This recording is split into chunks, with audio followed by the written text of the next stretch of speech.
Jennifer Doucet, 14 ans, et son frère Alan, 15 ans, de Roberval, pratiquent l'haltérophilie ensemble, alors que leurs parents endossent les rôles d'entraîneurs. Dès leur début dans le sport, le père de famille était présent, assisté d'Annick Dallaire, l'actuelle entraîneuse de Jennifer. Leur mère, quant à elle, a décidé récemment de suivre un cours de coaching afin de faire de ce sport une affaire de famille. Oui, c'est plaisant parce qu'on s'implique toute la gang familiale. C'est ça qu'on apprécie beaucoup. Oui, parce qu'on le vit avec eux autres. Fait que de vivre une passion avec nos enfants, c'est plaisant. Lors des compétitions et des pratiques, toute la marmaille se déplace ensemble. Loin de voir leur passion comme une compétition, Jennifer et Alan profitent de l'expérience de chacun afin d'en tirer profit. Bien, des fois, c'est le fun parce que, mettons, lui, il est plus expérimenté, fait qu'il peut me donner des trucs puis m'aider. C'était une deuxième pour Alan aux Jeux du Québec et une première pour sa Benjamine.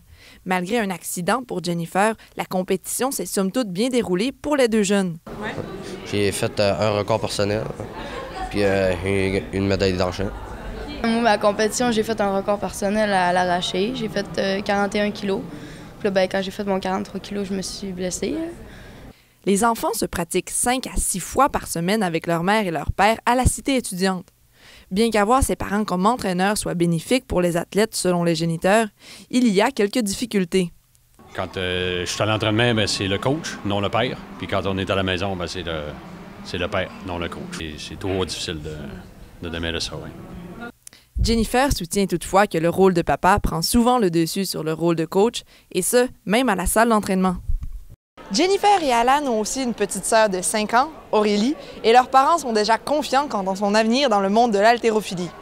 Ici Gaëlle Bourbaker-Chouinard pour Le Quotidien à Alma.